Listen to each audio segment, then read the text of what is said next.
Dicen por ahí que el mal no siempre llega con cuernos o cara de susto. A veces llega servido en un plato de barro, oliendo a especias y con una sonrisa de esas que te dan los vecinos que parecen buena gente. Mi nombre es María, soy de un pueblito cerca de Tuxtla, allá donde el calor te abraza fuerte y el aire a veces se siente pesado, como si cargara chismes o maldiciones. Lo que les voy a contar no es un cuento de esos para asustar niños. Es lo que me pasó a mí y a mi esposo Luciano, y se los digo de corazón. Fíjense bien de quién aceptan un bocado, porque hay hambres que no se quitan con comida, sino robándose el alma de los demás. Esta es la historia de cómo casi pierdo a mi familia por confiar en la mano que nos alimentaba. Todo empezó cuando nació mi pequeño. Ustedes saben, los que son padres me entenderán, que cuando llega una criatura al mundo todo se vuelve un revolú. Yo estaba cansadísima, ojerosa, y sentía que el día no me alcanzaba ni para barrer el patio ni para hacerme un café. Mi Luciano, que siempre ha sido un hombre muy trabajador y de buen sentimiento, me veía toda agotada y un día me dijo: «Mira, María, ya no te angusties tanto por la cocina. La vecina de aquí abajo, doña Chonita y su hija, andan vendiendo comida corrida y cenas. Dicen que cocinan muy rico y no cobran caro. Vamos a comprarles a ellas para que tú descanses un poco». A mí me pareció una bendición del cielo, de esas que uno agradece sin saber que está abriendo la puerta a la oscuridad. Empezamos a comprarles todas las noches.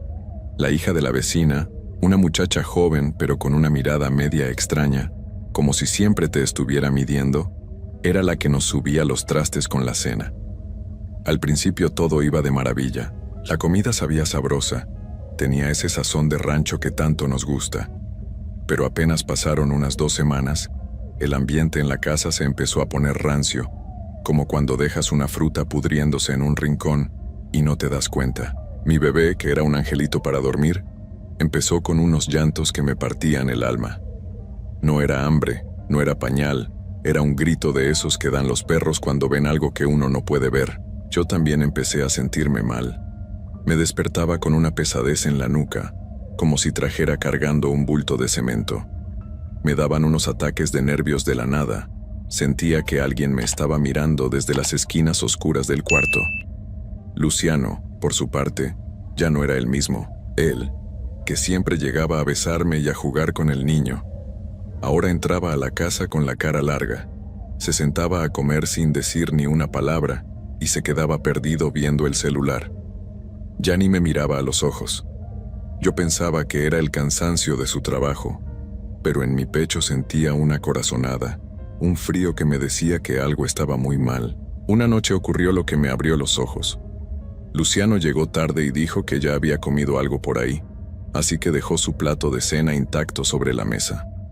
Yo me fui a acostar con el niño y se me olvidó guardar esa comida en el refrigerador. Al día siguiente, cuando me levanté para limpiar, me acerqué a la mesa y se me andaba saliendo el corazón del susto. El plato de comida, que apenas tenía unas horas ahí, estaba cubierto por completo de un hongo verde y peludo, grueso, como si llevara meses abandonado en una tumba. Soltaba un olor a podrido, pero no a comida echada a perder, sino a algo muerto, algo rancio que me revolvió el estómago. Ahí fue cuando el miedo de verdad entró en mi cuerpo. No era normal que un guisado se pusiera así en una noche, menos con el fresco que estaba haciendo. Empecé a fijarme más en Luciano. Sus ojos se veían hundidos, con unas ojeras moradas, y ya casi no quería tocar al bebé. Cuando el niño lloraba, Luciano ponía una cara de asco, como si el llanto de su propio hijo le lastimara los oídos. Se la pasaba pegado al teléfono y yo, con el alma en un hilo, alcancé a verle unos mensajes. Eran puros corazones y palabras dulces de un número que no tenía nombre. Sentí que el mundo se me venía encima. No me quise quedar con la duda, así que un día que Luciano salió al mandado, me puse mi rebozo y lo seguí de lejitos, escondiéndome entre las sombras de las calles. Mi corazón latía tan fuerte que sentía que se me iba a salir por la boca. Lo vi caminar hacia el otro lado del edificio, y ahí estaba ella, la hija de la vecina, esperándolo en la esquina. Cuando vi cómo se miraban, sentí un escalofrío que me recorrió toda la espalda. No era una mirada de amor, Era algo diferente, como si él estuviera hipnotizado, caminando como un títere que no tiene voluntad propia. Él se veía ido, con la mirada perdida en el vacío. Me regresé a la casa llorando, pero no de tristeza, sino de puro pavor. Recordé lo que decían las abuelas en el pueblo sobre las mujeres que usan mañas para amarrar a los hombres. Fui a buscar a un señor que me habían recomendado mucho, un curandero de esos antiguos que saben leer las señales del aire. Cuando llegué a su casita, antes de que yo dijera una sola palabra, el viejo me miró y me dijo: «Traes la sombra pegada, hija. Te están dando de comer veneno para el alma». Me explicó que esas mujeres le estaban echando porquerías a la comida, cosas que no quiero ni mencionar, para irle quitando la voluntad a mi Luciano y quedarse con su dinero y con su vida. El curandero me dijo que el hongo que vi en el plato era la maldad materializada, que el plato reventó porque mi casa todavía tenía un poco de protección, pero que ya no iba a aguantar mucho más. Me dio unas hierbas y me dijo lo que tenía que hacer. Tenía que ser valiente porque cuando te enfrentas a gente que usa la oscuridad te responde. Esa noche, cuando Luciano regresó, lo confronté, no con gritos, sino con la verdad. Le enseñé lo que había encontrado y le dije que sabía lo que la vecina le estaba haciendo. Él se puso furioso, sus ojos cambiaron de color, se veían oscuros, casi negros, y me gritó cosas horribles que él nunca me hubiera dicho, pero yo no me dejé vencer. Empecé a limpiar la casa con las hierbas que me dieron, rezando con toda mi fe. El ambiente se puso pesadísimo, sentía como si el aire se volviera lodo. Los muebles crujían y se oían pasos en el techo, aunque no hubiera nadie. Fui a buscar a la vecina y le dije de frente que se alejara de mi familia. La mujer se rió en mi cara, una risa seca que me heló la sangre, pero yo no bajé la mirada. Sabía que tenía que proteger a mi hijo y a mi esposo de ese daño que se nos había metido hasta la cocina. Fue un proceso largo y muy cansado. Muchas noches no dormimos porque el bebé sentía la pelea que había en el aire. Luciano caía en unas fiebres altísimas y deliraba. Decía que veía sombras que lo jalaban. Yo le daba de beber las aguas que el curandero me preparó, y poco a poco, como quien despierta de un sueño muy feo, mi esposo empezó a volver. Sus ojos recuperaron su brillo, y un día, de la nada, cargó al bebé y se puso a llorar pidiéndome perdón. Decía que se sentía como si hubiera estado encerrado en un cuarto oscuro, y por fin hubiera encontrado la salida. Al final decidimos que no podíamos seguir viviendo ahí. No podíamos estar cerca de esa gente que nos quiso deshacer el hogar por pura envidia y ambición. Nos mudamos lejos, donde nadie nos conocía, y aunque empezamos de cero, por fin pudimos dormir en paz. Ahora cada vez que alguien me ofrece comida, lo primero que hago es fijarme en sus ojos, porque el mal, como les dije, no siempre avisa. A veces viene escondido en un plato de cena caliente, esperando a que le des la primera mordida para empezar a devorarte por dentro. Tengan cuidado, que en este mundo hay hambres que no se llenan con pan. A veces el veneno más peligroso no viene de una serpiente, sino de la sangre de tu propia familia, de esa gente que se sienta a tu mesa mientras por debajo te está cavando la tumba. Soy Gabriel, y lo que les voy a contar no es una historia de espantos de esos que salen en los callejones. Es algo mucho más ruin. Es la historia de cómo la envidia de un hermano puede pudrir el alma hasta usar las artes más oscuras para destruir a los suyos. Todo empezó con un favor y terminó con restos de cosas que no tienen nombre enterrados en mi propia casa, llevándonos al borde de la locura antes de que el destino pusiera a cada quien en su lugar. Me llamo Gabriel y vivo en un pueblo donde todos nos conocemos, un lugar donde la palabra todavía vale, o al menos eso pensaba yo. Durante muchos años, mi esposa Norma y yo nos desvivimos por ayudar a mi cuñado, Ezequiel. Él se fue para el norte a buscar una vida mejor, y como yo aquí me movía bien con los negocios, me pidió que le administrara el dinero que mandaba. Yo no le cobraba ni un peso, al contrario, lo hacía de corazón porque era el hermano de mi mujer. Me encargué de sus trámites, de cuidarle sus cosas y al mismo tiempo, manejaba mi propio negocio de taxis. Con el sudor de mi frente y la buena administración de Norma, nosotros también empezamos a prosperar. Logramos comprar nuestras vaquitas, nuestro ganado, y hasta le pudimos comprar una motocicleta a mi hijo mayor para que se moviera. Estábamos felices porque sentíamos que el esfuerzo de años por fin estaba dando frutos. Y siempre decíamos que cuando Ezequiel regresara, se iba a encontrar con sus cuentas claras y nosotros con nuestro patrimonio listo. Pero qué equivocado estaba yo al pensar que el éxito ajeno se celebra igual en todos lados. Cuando Ezequiel regresó del extranjero, las cosas cambiaron de un día para otro. Yo esperaba un abrazo, un agradecimiento, pero lo que recibí fue una mirada llena de coraje. En cuanto vio que teníamos nuestras cabezas de ganado pastando y que no nos faltaba el pan, su cara se le desencajó. Empezó a correr el chisme en el pueblo de que yo me había quedado con su dinero, que los taxis eran de él y que yo le estaba robando las remesas que mandaba. Me dolió en el alma, porque yo tenía cada ticket, cada recibo guardado. La envidia es una enfermedad que ciega a la gente, y Ezequiel se enfermó feo. Todo explotó una tarde en que llegó a la casa gritando como loco, exigiendo que le diera la mitad de mi ganado. Decía que ese dinero era suyo, que yo no tenía nada antes de que él se fuera. Fue un pleito horrible. Norma lloraba porque no podía creer que su propio hermano fuera capaz de tal bajeza. Lo corrí de mi propiedad y le dije que no quería volver a verlo. Pero él, antes de irse, se me quedó viendo con unos ojos que ya no parecían de gente y me soltó una sentencia. Te vas a quedar sin nada, Gabriel, me las vas a pagar todas. Poco tiempo después de ese enfrentamiento, el ambiente en la casa se puso pesado, como si el aire se hubiera vuelto de plomo. Lo primero que notamos fue en el corral. Mis animales, que estaban sanos y fuertes, empezaron a enfermarse de la nada.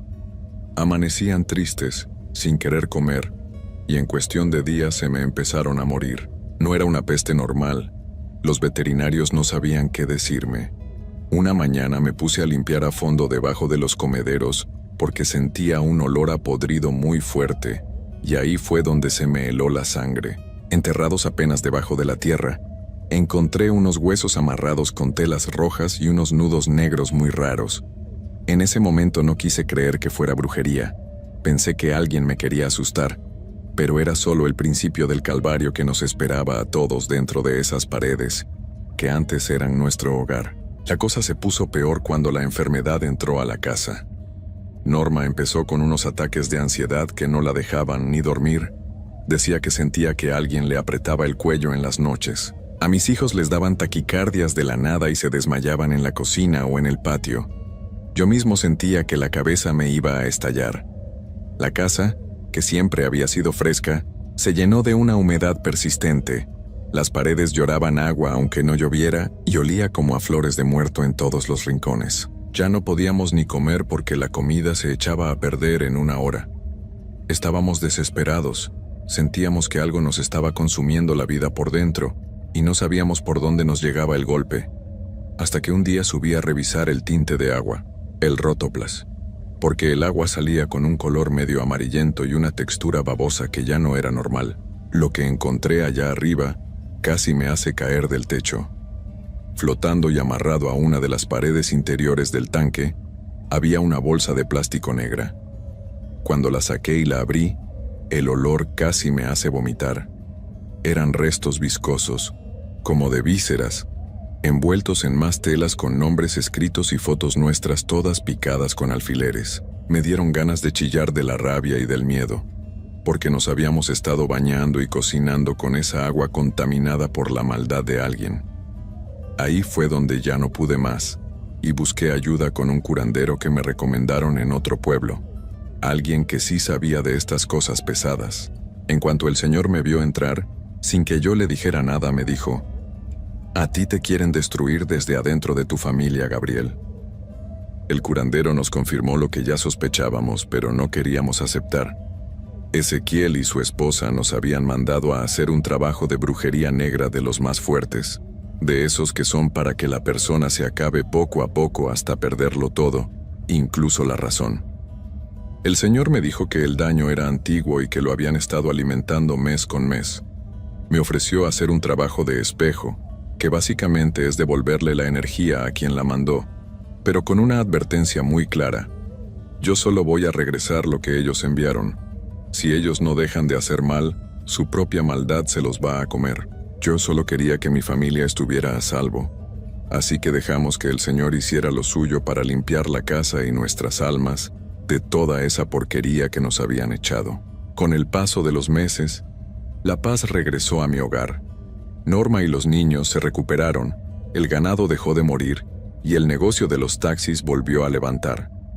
Pero mientras nosotros sanábamos, la vida de Ezequiel se empezó a desmoronar de una forma espantosa. Fue como ver una película de terror en cámara lenta. Primero lo estafaron con todo el dinero que traía del norte, luego tuvo un accidente donde perdió casi todo lo que tenía de valor.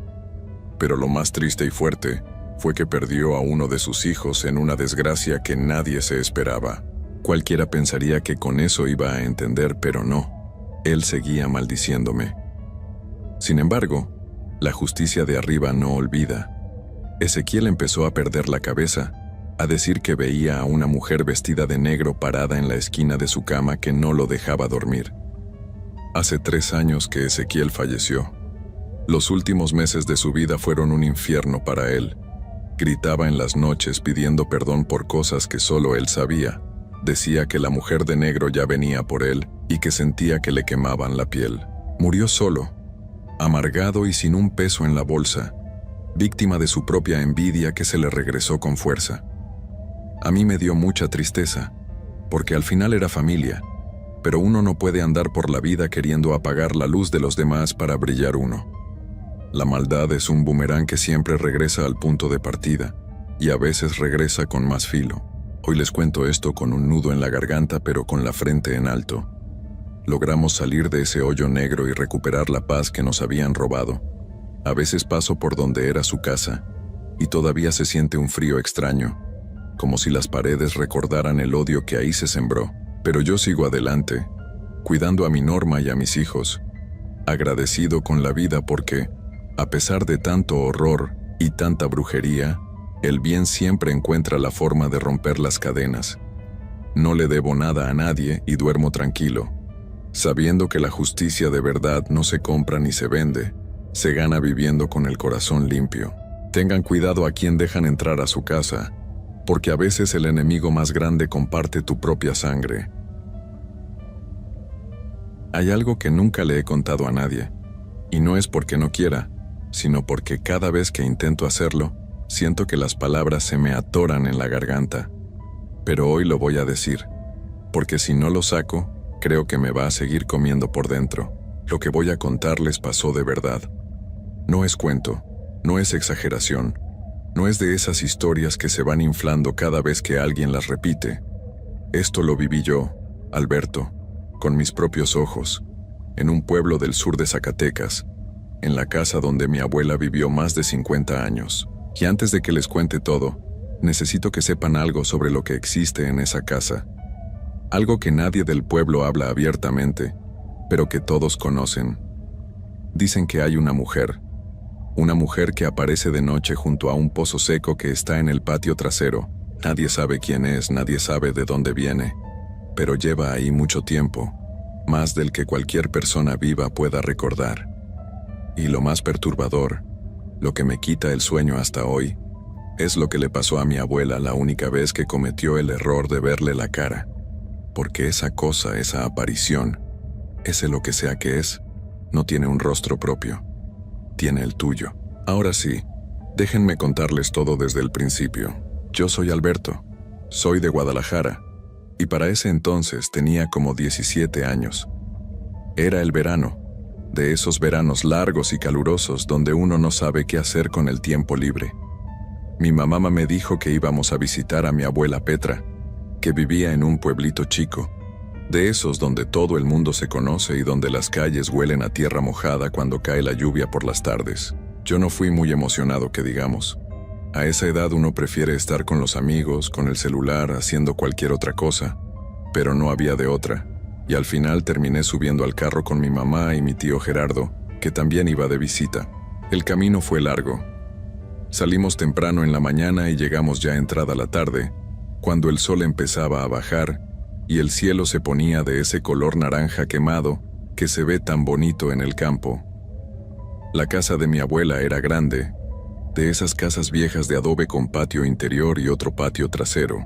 Tenía macetas por todos lados, una cocina que siempre olía a algo rico, y ese silencio particular que tienen las casas de los abuelos, un silencio que se siente como si las paredes guardaran muchas cosas adentro. Mi abuela Petra nos recibió con abrazos y con un caldo que tenía listo desde antes de que llegáramos.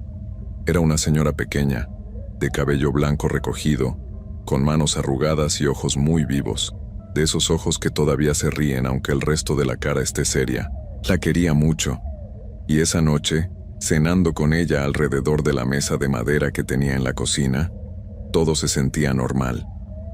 Todo se sentía tranquilo. Antes de dormirnos, mi tío Gerardo salió al patio trasero a fumar, como tenía costumbre. Yo lo acompañé un rato, nada más por no quedarme solo en el cuarto. El patio era oscuro, apenas iluminado por una foquita amarilla que colgaba sobre la puerta. Y fue ahí, esa primera noche, cuando vi el pozo por primera vez. Era un pozo seco, cubierto por una losa de cemento gris, grandota, que lo tapaba por completo. Estaba en la orilla del patio, casi pegado a la barda. No tenía nada especial a simple vista. Era nomás un pozo viejo, de esos que ya no se usan. Pero algo en él me hizo quedarme mirándolo más de lo necesario. No sé explicarlo bien. Era como cuando ves algo y no puedes quitarle los ojos, aunque no sepas por qué. Le pregunté a mi tío que desde cuándo estaba ese pozo. Él se encogió de hombros y me dijo que siempre había estado ahí, que él tampoco sabía mucho. Le pregunté si alguna vez lo habían abierto, y me dijo que no, que mi abuela nunca dejaba que nadie se acercara mucho, que decía que el pozo era mejor dejarlo en paz. En ese momento no le di más importancia. Me fui a dormir pensando en cualquier otra cosa, pero esa noche todo cambió. Me tocó dormir en el cuarto que daba al patio trasero. Era un cuarto sencillo, con una cama de madera, una cobija de lana que picaba un poco, y una ventana con vidrios viejos que dejaban pasar el frío de la noche. Me dormí rápido, porque el viaje había sido largo y el cuerpo lo pedía. Pero a medianoche, sin saber bien por qué, me desperté de golpe. No hubo ruido. No hubo nada que me sacudiera. Simplemente abrí los ojos y ya estaba despierto, con esa sensación rara de que algo no estaba bien. El cuarto estaba oscuro. La cobija seguía encima de mí. Todo parecía igual que cuando me dormí. Pero había algo, una sensación en el pecho como un peso, como cuando uno sabe que no está solo aunque no vea a nadie. Me quedé quieto un momento, mirando el techo.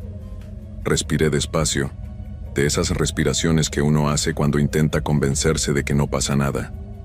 Y entonces, sin pensarlo mucho, volteé hacia la ventana, y ahí estaba, una mujer, parada junto al pozo. El corazón se me fue al estómago de un golpe. Me incorporé despacio, apoyándome en los codos, sin hacer ruido, como si alguna parte de mí supiera que no debía llamar su atención. La ventana estaba a unos 3 metros de la cama, y desde ahí podía verla con claridad suficiente, porque afuera había luna esa noche, una luna grande que iluminaba el patio con una luz blanca y fría. La mujer estaba de espaldas hacia mí. Estaba apoyada sobre la losa del pozo, con las manos encima del cemento, inclinada hacia adelante, como si estuviera descansando o como si estuviera escuchando algo que venía de adentro. Tenía el cabello largo y oscuro, suelto, que le caía sobre los hombros y le tapaba parte de la cara. Vestía algo oscuro. No supe bien si era un vestido o una falda larga, pero la ropa se le pegaba al cuerpo de una manera que se veía extraña, como si estuviera mojada, aunque esa noche no había llovido. Me quedé paralizado. No podía moverme, no podía gritar, no podía hacer absolutamente nada. Solo miraba, solo respiraba, y ella seguía ahí, quieta, apoyada en ese pozo, sin moverse ni un centímetro. Entonces empecé a notar cosas que no cuadraban. La figura era rara, no de una manera que uno pueda describir fácilmente, sino de esa manera que el cuerpo reconoce antes que la mente. Era como ver algo que tiene la forma correcta, pero que por dentro está mal. Los brazos se veían un poco largos, la cabeza estaba ladeada de una forma que no era natural, y la manera en que estaba parada, esa postura inclinada sobre el pozo, daba la impresión de que no tenía peso, de que no era una persona de carne y hueso apoyada en algo sólido, sino que era parte de la noche misma, pegada ahí como una sombra con forma de mujer. Yo no sé cuánto tiempo estuve mirándola. Puede haber sido 1 minuto, pueden haber sido 10. El tiempo se sentía diferente, y en todo ese rato ella no se movió. No respiraba visiblemente, no se rascaba, no hacía ninguno de esos movimientos pequeños e inconscientes que hacemos los que estamos vivos. Y entonces, muy despacio, comenzó a levantar la cabeza. Fue un movimiento lento, desesperadamente lento, como si supiera que yo estaba mirando y quisiera darme tiempo de prepararme, o como si estuviera disfrutando el momento. El cabello largo empezó a caer hacia atrás conforme la cabeza subía, y yo pude ver la línea de su cuello, y luego la curva de su mandíbula, y algo en todo eso me heló la sangre de una manera que nunca había sentido antes. Me tiré al piso. Me fui debajo de la cama de un solo movimiento, sin pensarlo, puro instinto. Me encogí ahí, con la espalda contra la pared, abrazándome las rodillas, cerrando los ojos con fuerza. El corazón me tronaba en los oídos. Esperé.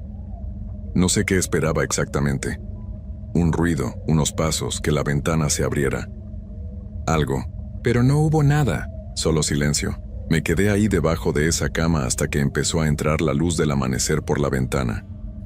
Solo entonces me animé a asomarme. El patio estaba vacío.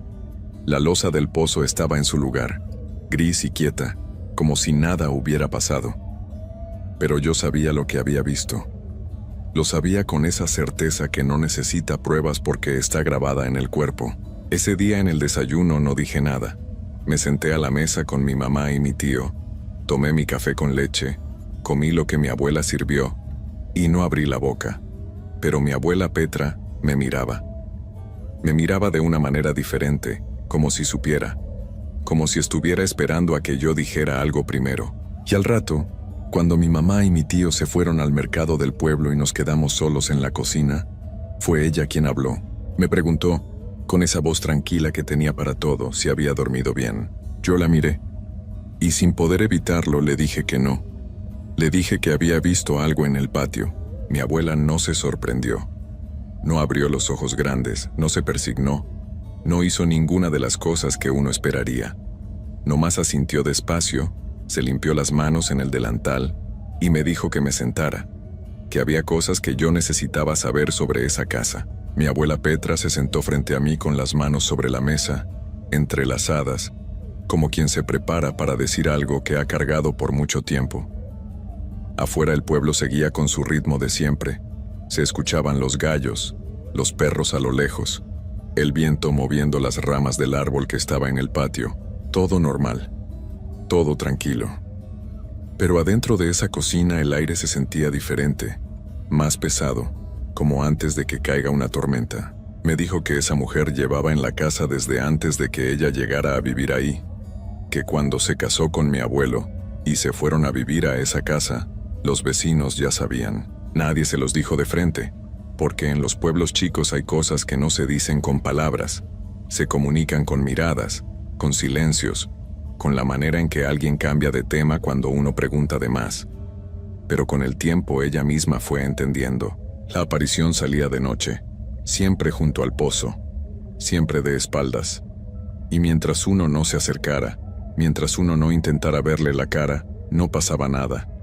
Era como una presencia que vivía ahí, que tenía sus costumbres, sus horarios, su espacio. Mi abuela aprendió a convivir con eso de la misma manera en que uno aprende a convivir con el frío del invierno o con el ruido de la calle.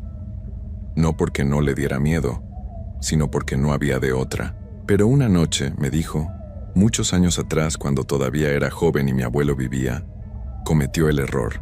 Esa noche también se había despertado sola. También había visto a la mujer junto al pozo desde la ventana. Y algo, no supo explicarme qué, algo dentro de ella quiso saber, quiso ver. Tal vez fue curiosidad, tal vez fue ese impulso que a veces nos gana aunque sepamos que no debemos. El caso es que en lugar de esconderse o de cerrar los ojos, se quedó mirando. Y cuando la figura empezó a levantar la cabeza, mi abuela no apartó la vista. Entonces me agarró las manos. Me las apretó fuerte, con esas manos chueconas y arrugadas suyas, y me miró directamente a los ojos antes de seguir hablando. Y yo sentí que lo que venía era lo más importante de todo. Me dijo que cuando esa cosa volteó y le mostró el rostro, mi abuela vio su propia cara. No una cara parecida a la suya, no una cara que se le asemejara un poco. Su cara, exacta, con las mismas arrugas de ese entonces, los mismos ojos, la misma boca, como verse en un espejo, pero en un espejo que está parado en medio del patio a las 3 de la mañana, mirándote desde el fondo de algo muy oscuro. Me dijo que desde esa noche entendió la regla, que esa entidad no tenía cara propia, que usaba la cara de quien la mirara, y que si yo me hubiera quedado viendo cuando ella empezaba a levantar la cabeza, yo hubiera visto mi propio rostro mirándome desde ese patio. Me quedé sin palabras. No supe qué decir, no supe ni cómo reaccionar. Solo sentí un escalofrío que me recorrió desde la nuca hasta los pies, de esos que no tienen nada que ver con el frío del ambiente, sino con algo que se instala adentro de uno y tarda días en irse. Le pregunté a mi abuela si sabía quién era esa mujer, si sabía de dónde había salido o por qué estaba en el pozo. Ella me dijo que nadie lo sabía con certeza, pero que los viejos del pueblo contaban que muchos años atrás, cuando el pozo todavía tenía agua, alguien había desaparecido cerca de ahí. Una mujer del pueblo de la que nadie recordaba bien el nombre ni la cara, como si el tiempo se hubiera encargado de borrarla de la memoria de todos. Y que desde entonces, algo se quedó ahí. Algo que no encontró el camino para irse y que con los años fue tomando esa forma, esa figura de mujer que se apoya sobre la losa y espera en las noches. Mi abuela me dijo una sola cosa para cuidarme. Una sola regla que yo debía seguir si me quedaba en esa casa. No interactuar, no hablarle, no acercarme, no intentar verle el rostro. Dejarla estar, como si fuera parte de la casa igual que las paredes o el techo. Porque según ella, mientras uno respetara eso, la cosa no hacía nada. Solo estaba, solo esperaba. Pero si uno se le plantaba enfrente y le veía la cara, algo cambiaba. Algo en esa entidad se activaba de una manera que mi abuela no supo explicarme bien, o que tal vez no quiso explicarme del todo. Me quedé 2 días más en esa casa, 2 noches más, y les juro que no pegué bien el ojo ninguna de las 2. Me la pasé con la cobija hasta la cabeza, dándole la espalda a la ventana, rezando en voz bajita para que el tiempo pasara rápido y llegara el amanecer. No volví a ver nada, no escuché nada, pero esa sensación de peso en el pecho, esa sensación de que algo estaba ahí afuera junto al pozo, esa no se fue ni un momento. Cuando nos fuimos de regreso a Guadalajara, me despedí de mi abuela en la puerta. La abracé fuerte, más fuerte que de costumbre, porque de repente entendí lo que era vivir tantos años con eso adentro de tu propia casa, en tu propio patio, sin poder contárselo a nadie, sin poder pedirle a nadie que te lo quitara, solo aprendiendo a vivir con ello, solo cargando con ese silencio. Mi abuela me miró antes de que me subiera al carro, y sin decir nada más, nomás me apretó el brazo una vez y me dijo bajito, casi para que no me escuchara nadie más, que tuviera cuidado, que esas cosas a veces se quedan pegadas a uno aunque ya no estén en el mismo lugar. No supe si lo decía en serio o si era una manera de despedirse. Hay cosas en este mundo que pesan más que una piedra en el zapato, y esas son las envidias entre la propia sangre. Me llamo Josefina, soy de allá por las tierras de Oaxaca, donde los cerros son altos y los secretos se guardan bajo la tierra. Lo que les voy a platicar no es para que me tengan lástima, sino para que entiendan que cuando uno se mete con la oscuridad por un puñado de monedas o un pedazo de tierra, el diablo no se cobra con billetes, se cobra con lo que uno más quiere. A veces, la ambición de una persona puede llegar a ser tan podrida que es capaz de usar a un niño inocente como si fuera un recadero de la muerte. Esta es la historia de cómo un pleito por una tienda se convirtió en una sombra que casi me arrebata a mi hijo, y cómo al final, la cuenta llegó a quien menos lo merecía. Todo el relajo empezó por la herencia de mi difunto padre. Él, que en paz descanse, nos dejó una tienda de abarrotes, de esas que tienen de todo y que son el alma del barrio.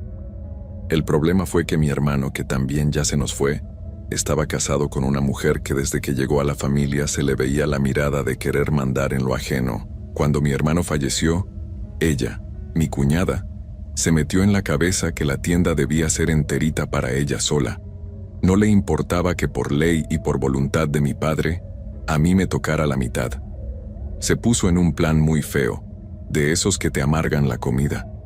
Me buscaba pleitos en la calle, me gritaba cosas frente a los vecinos y decía que yo le estaba quitando el pan de la boca a su hijo. A pesar de que nosotras nos tirábamos hasta con el sartén en los juzgados y en la calle, nuestros hijos eran primos.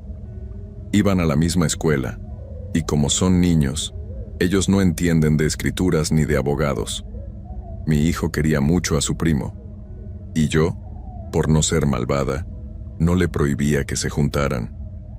Ellos no tienen la culpa de las tonteras de los grandes, decía yo, pecando de inocente, pero uno nunca termina de conocer el alma de la gente. Yo no sabía que mi cuñada ya no nos veía como familia, sino como estorbos, y que su corazón se había puesto negro como el fondo de un pozo seco. De repente mi niño empezó a cambiar. Él siempre fue un muchacho alegre, de los que entran a la casa cantando y pidiendo tortillas con sal, pero de un día para otro se me fue apagando. Llegaba de la escuela y se encerraba en su cuarto. Se quedaba viendo a la pared por horas y ya no quería probar bocado. Yo pensaba, ¿será que le afecta vernos pelear? Pero la cosa se puso color de hormiga muy pronto. Una tarde, el niño empezó a convulsionarse y de su boca empezó a salir una sustancia negra, espesa, que olía a algo que lleva mucho tiempo muerto bajo el sol. Era como un aceite quemado, pero con una consistencia que no era de este mundo. Lo llevamos volando al hospital y los doctores, rascándose la cabeza, no hallaban qué decirme. Le tuvieron que lavar el estómago de emergencia porque decían que parecía que había ingerido algo tóxico, pero no sabían explicar qué era esa mancha negra que no se quitaba ni con cloro de la bandeja donde lo atendieron. Cuando regresamos a la casa, el miedo ya no nos dejó vivir en paz. Mi hijo ya no era el mismo. El brillo de sus ojos se le había ido. Empezó a decirme que no quería estar solo en su cuarto, que en cuanto yo cerraba la puerta y apagaba la luz, una sombra muy alta, más alta que el techo, salía del rincón más oscuro. Decía que esa cosa no hablaba, pero que le gruñía como si fuera un perro rabioso, pero un perro muy grande y pesado. Lo más aterrador era cuando me decía, «Mamá, me toca el cabello. Siento sus dedos largos y fríos que me pasan por la cabeza cuando trato de dormir». Yo me pasaba las noches en vela, sentada a la orilla de su cama con un rosario en la mano, sintiendo yo también que el aire del cuarto se ponía frío de repente, aunque estuviéramos a mediodía con todo el calor de Oaxaca encima. Un día, ordenando su mochila de la escuela, me encontré una bolsita con unas gomitas de dulces. Eran de colores muy llamativos, pero algo me dio mala espina. Le pregunté al niño de dónde las había sacado, y con mucha pena, me confesó que su primo se las daba en el recreo. Me dijo que su tía, mi cuñada, le enviaba esas gomitas especiales solo para él, que le decía al primo, «Estas son para tu primo Luciano, para que se ponga fuerte, pero no le digas a su mamá porque es un secreto entre nosotros». Ahí fue cuando sentí que la sangre se me convertía en hielo. Esas gomitas no eran dulces normales, eran el vehículo por donde esa mujer le estaba mandando la maldad a mi pequeño. Fui a ver a un señor allá por el monte, un curandero que ya es muy viejo y que tiene la piel como pergamino. En cuanto vio a mi hijo, el señor se persignó y me dijo, «Josefina, esto no es enfermedad de médico. A este niño le están pasando una carga que no es para él. El trabajo es para ti, para que te mueras de tristeza viendo cómo se te seca tu retoño». Me explicó que la ambición de mi cuñada la había llevado a buscar a gente que trabaja con la mano izquierda, y que estaban usando la inocencia de los niños para hacernos daño. El niño, al comerse esos dulces curados con maldad, estaba dejando entrar a esa sombra que lo acechaba por las noches. La rabia me dio fuerzas que no sabía que tenía. Me presenté en la tienda donde ella estaba despachando muy campante y le aventé la bolsa de dulces en el mostrador. Le grité frente a todos los que estaban ahí lo que estaba haciendo. La mujer se puso pálida. Se le desencajó la cara, pero no dijo ni pío. Yo no me quedé de brazos cruzados. Con la ayuda del curandero y un abogado de los buenos, apuré todos los papeles de la herencia. Al final, la ley me dio la razón y la tienda pasó a ser mía legalmente, porque ella, con su miedo y su culpa, ya ni se presentó a las audiencias. Pero el daño ya estaba hecho en el aire, y esas energías no se van así nada más con una firma en un papel. Pasaron los años y las cosas se calmaron, o eso creíamos. Mi hijo se recuperó, pero siempre se quedó con ese miedo a la oscuridad. Sin embargo, lo más triste de esta historia es lo que pasó después.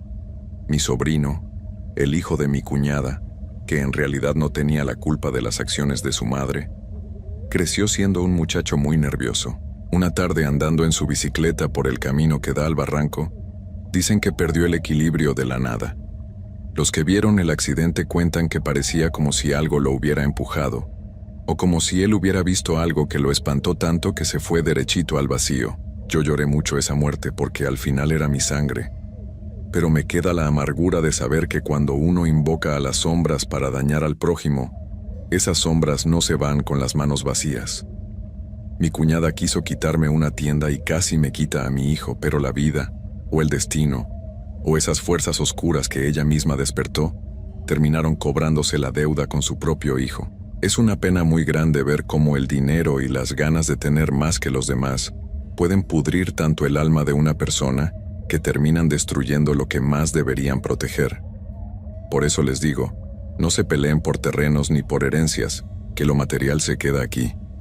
Pero el daño que se hace con el espíritu, ese se persigue hasta el fin de los días.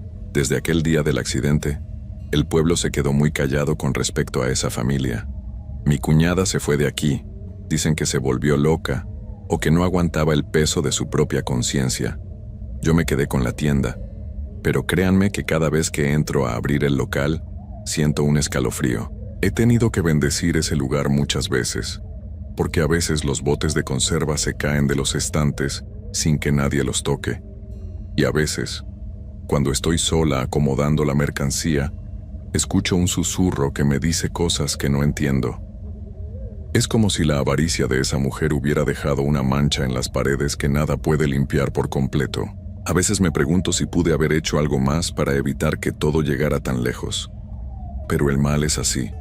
Se mete por las rendijas más pequeñas, por un comentario malintencionado, por un deseo de querer lo que el otro tiene. Mi hijo ya es un hombre, pero todavía, cuando hay tormenta o se va la luz, lo veo buscar mi mano como cuando era chiquito. Esa sombra que lo visitaba de niño dejó una cicatriz en su alma que no cierra. A veces me dice que todavía siente que alguien le toca el cabello cuando se queda dormido en el sillón. Yo solo rezo y le pido a Dios que nos cuide, porque en estas tierras del sur sabemos muy bien que lo que no se ve es mucho más peligroso que lo que tenemos enfrente. No hay día que no piense en mi sobrino. Era un buen muchacho, pero fue la víctima de un juego que él no empezó. Por eso, cuando escuchen que hay pleitos por tierras o por dinero entre hermanos, mejor den un paso atrás. Nada vale tanto como para poner en riesgo la paz de los inocentes. La tienda sigue ahí, dando para vivir, pero cada moneda que entra me recuerda el precio tan alto que se pagó por ella. La maldad es un boomerang, amigos, y siempre, siempre regresa a quien la lanzó, a veces con más fuerza de la que uno puede aguantar.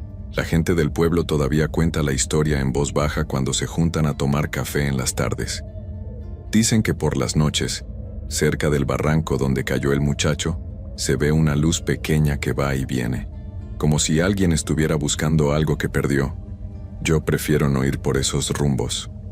Me dedico a mi negocio y a cuidar de los míos, pero siempre con un ojo abierto. He aprendido que la envidia es como una plaga que seca todo lo que toca, y que una vez que dejas entrar al demonio de la avaricia en tu casa, es muy difícil sacarlo, aunque limpies con vinagre y le reces a todos los santos. A veces, cuando limpio el mostrador de la tienda, me acuerdo de mi hermano. Él era un hombre bueno, Nunca hubiera querido que termináramos así. Siento que su espíritu también está triste por todo lo que pasó. Mi cuñada nunca entendió que la verdadera riqueza no estaba en ser la única dueña de los abarrotes, sino en tener a la familia unida. Pero ella prefirió escuchar a esas voces que le susurraban al oído que ella se merecía todo. Y miren cómo acabó. Sola, sin hijo y sin nada, huyendo de sus propios miedos. Yo solo espero que mi relato sirva para que otros no cometan el mismo error. No dejen que el rencor les gane. Si tienen un problema con un familiar, hablen, lleguen a un acuerdo, pero nunca, por nada del mundo, busquen hacer daño usando cosas que no comprenden. El mundo espiritual es muy delicado y no olvida. Lo que hoy parece una victoria conseguida con mañas, mañana se puede convertir en la peor de las desgracias. Cuiden a sus niños, vigilen lo que comen y con quién se juntan, porque a veces el enemigo está más cerca de lo que uno se imagina, sentado a la misma mesa o viviendo bajo el mismo techo. La verdad es que la ambición es una enfermedad que se alimenta del egoísmo. Mi cuñada siempre quiso lo ajeno para sentirse importante, pero lo único que logró fue quedarse sin lo más valioso. A veces veo fotos de mi sobrino y me dan ganas de llorar. Pensar que su propia madre fue la que sin querer lo empujó a ese destino tan triste me revuelve el estómago. Es una lección muy dura. Lo material aquí se queda, pero el daño que se hace con el espíritu te persigue hasta el fin de los días. Nada vale tanto como para poner en riesgo la paz de los inocentes. Hoy mi hijo es un hombre de bien y me cuida, y ese es mi mayor tesoro, mucho más que cualquier local. La sombra que lo acechaba por fin se retiró, pero siempre le digo que no deje de rezar, porque la bondad es la única protección real contra lo que no se ve. Mi cuñada, por su parte, se fue de aquí sin nada. Dicen que perdió la razón, huyendo de sus propios miedos y del peso de su conciencia. Es el precio de sembrar odio. Terminas cosechando una soledad que cala hasta los huesos. Ya para terminar, les digo que la tienda de mi padre ha prosperado, pero las paredes todavía guardan el eco de aquellos gritos. Aunque pongo flores frescas, hay una pesadez que no se quita. Ya no aceptamos regalitos de nadie, ni comemos nada que no preparemos nosotros. La confianza se rompió para siempre con aquellas gomitas. Aprendimos a la mala que el enemigo a veces se sienta a tu misma mesa y te sonríe mientras te ofrece el veneno. Mientras bajo la cortina de metal del negocio, le doy gracias al cielo por un día más de tranquilidad. Miro hacia el rincón donde antes mi niño veía a esa cosa alta y oscura, y hoy solo hay luz de una veladora que mantengo encendida por las ánimas. Vayan con cuidado, fíjense bien con quién caminan y nunca dejen que la envidia les nuble el juicio. Que pasen buena noche y que sus sueños sean tranquilos, bien lejos de las sombras y de los dulces amargos. Dios me los cuide.